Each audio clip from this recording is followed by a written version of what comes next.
광주지법이 시민들을 모의 재판에 초청해 직접 판결을 내려보게 했습니다. 시민들의 법 감정은 판사들의 생각과 많은 차이가 있었습니다. 정부가 앞으로 5년 동안 육성할 시도별 대표 산업을 발표했습니다. 광주는 스마트 가전과 자동차 산업이, 전남은 금속 소재와 바이오 산업이 선정됐습니다. 진도 군민들이 세월호 피해자 가족들에게 그동안 머물러왔던 체육관을 비워달라고 요청했습니다. 남은 실종자 가족들은 가혹하다며 참담해하고 있습니다. 광주문화재단 대표이사 응모자들의 직무계획 공개 발표회가 오늘 처음으로 시민들 앞에서 열렸습니다. 시청자 여러분 안녕하십니까? 광주 MBC 뉴스데스크입니다. 허재호 회장의 황제노역 판결처럼 국민 법감정과 동떨어진 판결로 비판을 샀던 광주지법이 시민들을 초청해 재판에 참여해서 직접 판결을 해보게 했습니다. 판사가 내린 판결과 시민들이 내린 판단에는 어떤 차이가 있었을까요? 윤근수 기자가 보도합니다. 17살 미성년자를 강간한 혐의로 재판에 넘겨진 25살 남성을 두고 검사와 변호인의 공방이 이어집니다. 나이 어린 김미원이 입은 정신적인 상처에 관해서는 어떻게 생각하세요?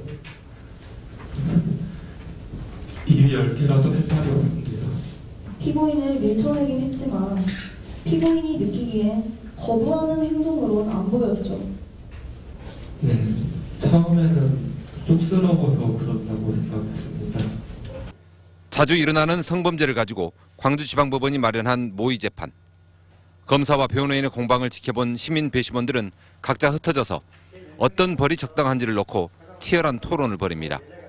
이 상황이라고 그러면 집행유예 정도가 저는 적이하다고 생각합니다. 법률에서 정하는 그 양형 기준, 그것도 최소한도 그 정도는 해서 시형을 이렇게 주어야 사회 질서가 올바르게 서지 않을까. 법원이 사전에 시민들을 상대로 실시한 설문조사에서 일반인과 법조인들의 판단에는 상당한 차이가 났습니다. 서로 합의가 있다 하더라도 실형의 엄벌에 처해야 한다는 비율이 법조인은 8%에 그친 반면에 일반인들은 34%로 4배가 높았습니다. 아동 성추행의 경우에도 엄벌에 처해야 한다는 의견이 법조인보다 50% 이상 높았습니다. 반면 음주운전으로 인한 사망사고의 경우 실형보다는 벌금형을 내려야 한다는 응답이 일반인은 60%로 법조인 48%보다 높았습니다. 기대와 다른 결과들이 일단 나왔기 때문에 이걸 저희들이 이제 어떻게 받아들여야 될지가 사뭇 신선한 생각이지만 그 신선한 시민들의 생각을 우리 업무에 이제 어떻게 적용해야 될지가 조금은 숙제고 고민거리로 남는 것 같습니다. 이번 행사를 통해서 법원은 국민의 법 감정을 이해하고 국민의 공감을 이끌어낼 수 있는 판결을 이끌어내기 위해서 노력하겠다고 밝혔습니다. MBC 뉴스 윤근수입니다. 진도 군민들이 세월호 실종자 가족들이 머물고 있는 진도 실내체육관을 비워달라고 요구하고 나섰습니다.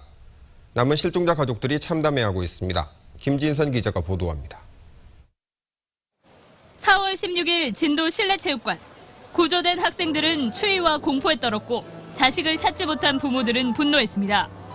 차가운 주검으로 돌아온 핏줄을 찾은 가족들은 하나둘 체육관을 떠났고 5달이 흘렀습니다. 24시간 밝은 곳, 사생활은커녕 제대로 씻지도 못하면서도 남은 10명의 실종자 가족들은 체육관에 남았습니다. 하루하루 실종자를 찾아가는 과정 속에서 마치 사형 선고 같은 그런 실종자 가족 발견의 소식을 기다리면서도 그곳이 간절한 기다림의 염원들이 모여있는, 응축되어서 모여있는 어찌 보면 상징적인 장소이기 때문에. 하지만 지난주 진도 군민들이 도민체전 준비 등을 이유로 체육관을 비워달라고 요구하면서 거처 이전 논의가 불가피한 상황. 처음부터 가족과 함께 한다는 마음은 지금도 변함이 없습니다. 다만 진도 군민이 우리 군이 처해 있는 이런 어려운 상황을 동시에 해결할 수 있겠다. 가족들은 대안으로 제시된 전남대 자연학습장과 팽목항은 바다에 대한 트라우마를 앓고 있는 가족들의 거주지로 적절치 않다며 체육관에 남고 싶다는 뜻을 전했습니다. 진도 군민들의 이해를 부탁하면서 정부가 적극적인 대안 마련에 나서달라고 호소했습니다. 진도 체육관을 비워달라는 요구는 저희에게 너무나 가혹합니다. 정부의 미온적 태도가 가족을 잃고 시신조차 찾지 못한 피해자와 참사의 또 다른 피해자인 군민들의 갈등을 만들고 있습니다. 실종자 가족들과 진도 군민, 정부는 다음 달 1일 진도군청에서 만나 거처 문제를 논의하기로 했습니다. MBC 뉴스 김진선입니다. 세월호 관제 소홀로 기소된 진도 VTS 소속 해경들 재판에서 사무실 CCTV에 증거 능력이 있는지가 쟁점으로 떠올랐습니다. 오늘 광주지법에서 열린 해경 13명에 대한 재판에서 해경 측 변호인은 진도 VTS 사무실에 설치된 CCTV는 직원 감시용이 아닌 시설물 안전과 화재 예방 등으로 설치된 것이라며 이 같은 CCTV에 녹화된 직원들의 모습은 위법하게 수집된 증거에 해당한다고 주장했습니다. 검사는 이에 대해 수사 과정에서 적법하게 수집한 증거라며 변호인의 주장을 일축했습니다. 잘 사는 광주 전남을 만들기 위해서는 무엇보다 중요한 게 지역의 대표 산업을 육성하는 일일 겁니다. 정부가 시도별로 대표 산업을 확정해 발표했는데 향후 5년 동안 이 틀 안에서 지역의 대표 산업이 육성됩니다. 정용욱 기자입니다. 2018년까지 5년 단위의 중장기 계획으로 지역산업 발전 계획이 발표된 건 이번이 처음입니다. 정부는 자동차 산업과 디자인, 조선해양플랜트, 정밀화학 분야에서 광주 전남 지역의 경쟁력이 높다고 분석했습니다. 이에 따라 광주는 스마트 가전과 자동차 부품 등이, 전남은 금속 소재와 가공, 바이오 활성 소재 등이 대표 산업으로 선정됐습니다. 특히 대불 산단의 경우 기술 집약형 첨단 조선해양 산업단지로 특화 육성됩니다. 차질 없이 추진될 경우 2018년에는 지역 생산성이 광주 13조, 전남이 40조 증가하고 일자리도 10,000명 이상 늘어날 것으로 예상됩니다. 또 관련된 기업들이 어느 정도 그 여건이 된 기업들을 기반으로 육성을 하게 됩니다. 그렇기 때문에 그 산업의 고도화, 또 인력 고용 창출, 그다음에 경제 발전에도 조금 매출 신장에도 도움이 돼서 인재 양성과 연구개발에 내년에 광주 150억, 전남 300억가량의 예산이 투입됩니다. 하지만 일부 시도별 협력 사업의 경우 광주는 대전과 전남은 울산, 강원 등 멀리 떨어져 있는 지자체와 공동으로 사업을 진행하도록 돼 있어 실효성을 거둘 수 있을진 미지수입니다. MBC 뉴스 정용욱입니다.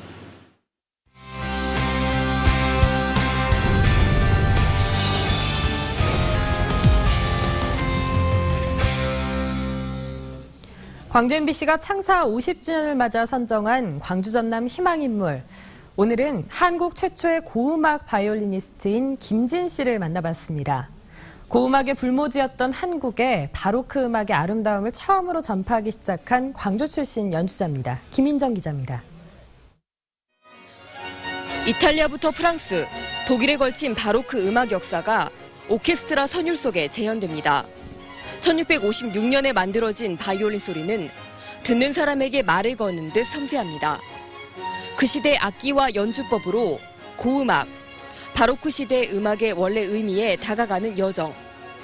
한국 최초 고음악 바이올리니스트 김진 씨는 27년 전 이 고음악을 처음 듣고 그 순수함에 잠을 이루지 못할 정도로 충격을 받았다고 회상합니다. 그 음반을 처음 듣는 순간에 그 음색에 너무 놀랍고 너무 아름다운 것이 아주 충격적인 그런 순간을 지금도 생생하게 기억해요. 그 순간부터 삶은 달라질 수밖에 없었습니다. 바이올리니스트로서 엘리트 코스를 밟고 있던 그녀는 방향을 급선회해 오직 고음악만을 위해 살아가기 시작했습니다. 반대가 많았지만 고음악 안에는 모든 것을 상쇄해줄 위로가 있었습니다. 굉장히 좋은 조건을 물리치고 외로운 그런 야인으로서의 길을 선택한 거였기 때문에 외로움과 고통은 말할 수 없이 많을 정도로 그랬지만 그 음악 안에는 그것을 보상해주고도 남을 만한 충분한 쉼터, 기쁨, 그런 사랑과 위로가 있어요. 아름다운 바로크 음악을 더 많은 한국인에게 들려주고 싶어 고음악 연주 단체를 만들어 국내 공연을 갖고 있다는 김 씨. 고음악의 불모지였던 한국에 비옥한 선율을 선물하고 있습니다. MBC 뉴스 김인정입니다. 광주문화재단 대표이사 응모자들의 직무계획 발표회가 일반 시민들이 참여한 가운데 열렸습니다. 광주문화재단 임원추천위원회가 처음으로 마련한 공개 발표회에는 서류 전형을 통과한 5명의 응모자들이 참가해 문화재단의 비전과 기금 확충 방안 등을 시민들에게 설명했습니다. 임원추천위원회는 직무계획서와 면접 결과를 토대로 2명의 후보를 선발해 광주시장에게 추천할 예정입니다. 한편 이번 대표이사 공모에는 윤장현 시장과 친분이 두터운 인사가 응모해 내정설이 돌고 있습니다. 광주시는 민선 6기에 신설된 사회통합추진단장에 박병규 전 기아차 광주공장 노조위원장에 참여혁신단장에 김재철 광주발전연구원 연구실장이 최종 결정됐다고 밝혔습니다. 두 신임 단장은 신원조회를 거쳐 모레부터 근무하게 되며 4급 서기관급 대우를 받습니다. 박 전 위원장은 지방선거 때 윤장현 광주시장을 적극 도왔고 김 실장은 윤 시장이 공동대표를 했던 광주 미래포럼에서 활동한 적이 있는 것으로 알려졌습니다.